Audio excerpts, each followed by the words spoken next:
ہجرت کے ہر اول دستے۔ جب دوسری بیعت عقبہ مکمل ہوگی، اسلام کفر و جہالت کے لوک صحرا میں اپنے ایک وطن کی بنیاد رکھنے میں کامیاب ہو گیا، اور یہ سب سے اہم کامیابی تھی جو اسلام نے اپنی دعوت کے آغاز سے اب تک حاصل کی تھی۔ تو رسول اللہ صلی اللہ علیہ وسلم نے مسلمانوں کو اجازت مرحمت فرمائی کہ وہ اپنے اس نئے وطن کی طرف ہجرت کر جائیں۔ ہجرت کے معنی یہ تھے کہ سارے مفادات تیج کر اور مال کی قربانی دے کر محض جان بچا لی جائے، اور وہ بھی یہ سمجھتے ہوئے کہ یہ جان بھی خطرے کی ذات میں ہے۔ ابتدائی راہ سے انتہائی راہ تک کہیں بھی ہلاک کی جا سکتی ہے، پھر سفر میں ایک مبہم مستقبل کی طرف ہے۔ معلوم نہیں آگے چل کر ابھی کون کون سے مصائب و غم علام رونما ہوں گے۔ مسلمانوں نے یہ سب کچھ جانتے ہوئے ہجرت کی ابتدا کر دی۔ ادھر مشرکین نے بھی ان کی روانگی میں رکاوٹیں کھڑی کرنی شروع کیں، کیونکہ وہ سمجھ رہے تھے کہ اس میں خطرات مضمر ہیں۔ ہجرت کے چند نمونے پیش خدمت ہیں۔ نمبر 1، سب سے پہلے مہاجر حضرت ابو سلمہ رضی اللہ تعالیٰ عنہ تھے۔ انہوں نے ابن اسحاق کے بقول بیعت عقبہ کبریٰ سے 1 سال پہلے ہجرت کی تھی، اور ان کے ہمراہ ان کی بیوی بچے بھی تھے۔ جب انہوں نے روانہ ہونا چاہا تو ان کے سسرال والوں نے کہا، یہ رہی آپ کی بیگم، اس کے متعلق تو آپ ہم پر غالب آ گئے، لیکن یہ بتائیے کہ یہ ہمارے گھر کی لڑکی آخر کس بنا پر ہم آپ کو چھوڑ دیں کہ آپ اسے شہر شہر گھماتے پھریں؟ چنانچہ انہوں نے ان سے ان کی بیوی چھین لی۔ اس پر ابو سلمہ گھر والوں کو طوع آ گیا، اور انہوں نے کہا، جب تم لوگوں نے اس عورت کو ہمارے آدمی سے چھین لیا تو ہم اپنا بیٹا اس عورت کے پاس نہیں رہنے دے سکتے۔ چنانچہ دونوں فریق اس بچے کو اپنی اپنی طرف کھینچا، جس سے اس کا ہاتھ اکھڑ گیا، اور ابو سلمہ کے گھر والے اس کو اپنے پاس لے گئے۔ خلاصہ یہ کہ ابو سلمہ نے تنہا مدینے کا سفر کیا۔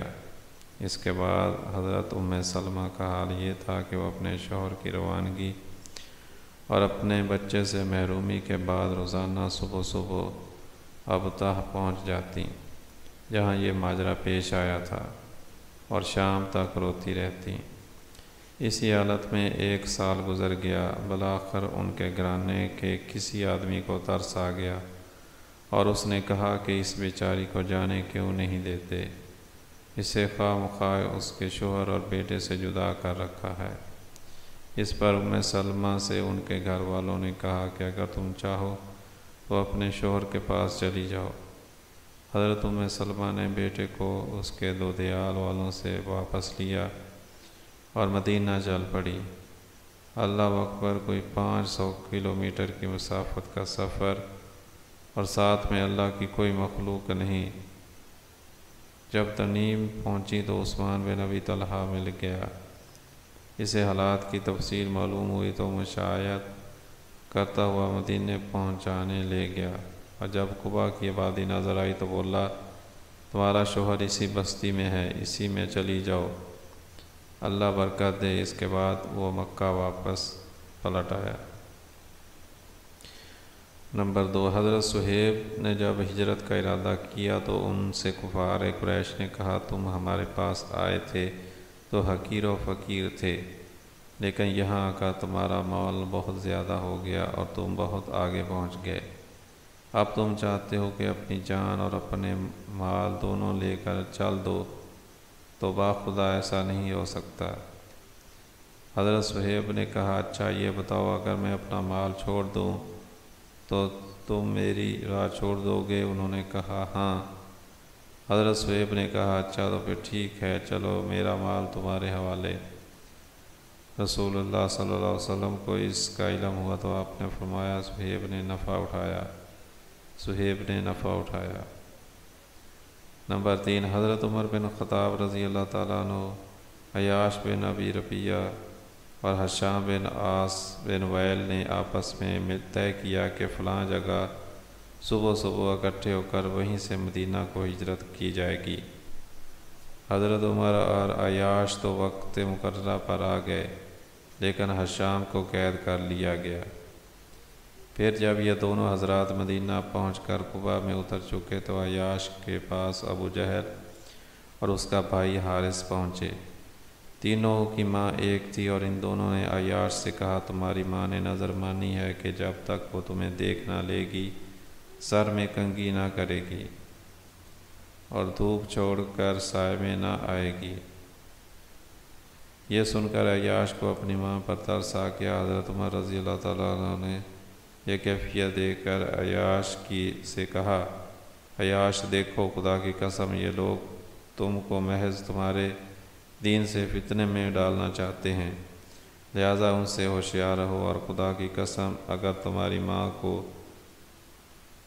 جوؤں نے اذیت پہنچائی اور کنگھی کر لے گی اور اسے مکہ کی ذرا کڑی دھوپ لگی تو وہ سائے میں چلی جائے گی، مگر عیاش نہ مانے۔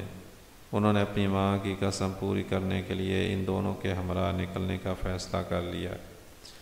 حضرت عمر نے کہا، اچھا جب یہی کرنے کا پر آمادہ ہو تو میری یہ اونٹنی لے لو، یہ بڑی عمدہ اور تیز رو ہے، اس کی پیٹھ نہ چھوڑنا، اور لوگوں کی طرف سے کوئی مشکوک حرکت ہو تو نکل بھاگنا۔ عیاش اونٹنی پر سوار ان دونوں کے ہمراہ نکل پڑا۔ راستے میں ایک جگہ ابو جہل نے کہا،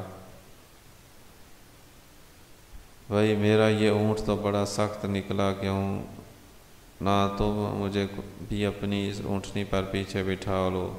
عیاش نے کہا، ٹھیک ہے، اور اس کے بعد اپنی اونٹنی بٹھا دی۔ ان دونوں نے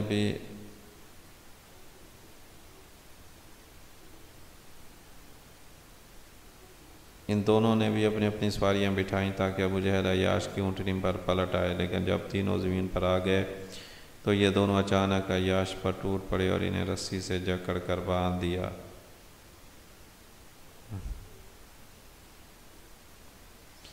اسی طرح بندھی ہوئی حالت میں دن کے وقت مکہ لائے اور کہا کہ اے اہل مکہ، اپنے بے وقوفوں کے ساتھ ایسا ہی کرو جیسا ہم نے اپنے اس بے وقوف کے ساتھ کیا ہے۔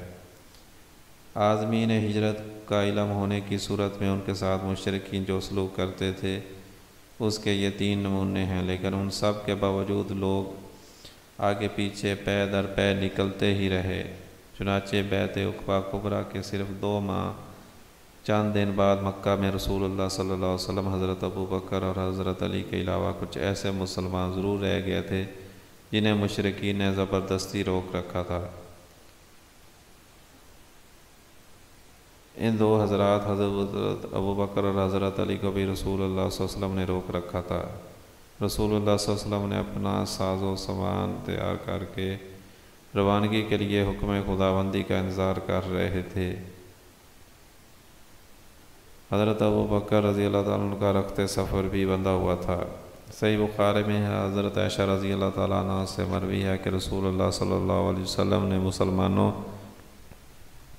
سے فرمایا، مجھے تمہارے مقام ہجرت دکھلایا گیا ہے، یہ لاوے کی 2 پہاڑیوں کے درمیان واقع ایک نخلستانی علاقہ ہے۔ اس کے بعد لوگوں نے مدینہ کی جانب ہجرت کیا۔ مہاجرین حبشہ میں مدینہ ہی میں آ گئے۔ حضرت ابوبکر رضی اللہ تعالیٰ عنہ نے بھی سفر مدینہ کے لیے ساز و سامان تیار کر لیا، لیکن رسول اللہ صلی اللہ علیہ وسلم نے ان سے فرمایا، ذرا رکے رہو، کیونکہ توقع ہے کہ مجھے بھی اجازت دے دی جائے۔ ابوبکر نے کہا کہ میرے باپ آپ صلی اللہ علیہ وسلم پر فدا، کیا آپ صلی اللہ علیہ وسلم کو اس کی امید ہے؟ آپ صلی اللہ علیہ وسلم نے فرمایا، ہاں۔ اس کے بعد ابوبکر رضی اللہ تعالیٰ عنہ رکے رہے تاکہ رسول اللہ صلی اللہ علیہ وسلم کے ساتھ سفر کریں۔ ان کے پاس 2 اونٹنیاں تھیں، انہیں بھی 4 ماہ تک بلبل کے پتوں کا خوب چارہ کھلایا۔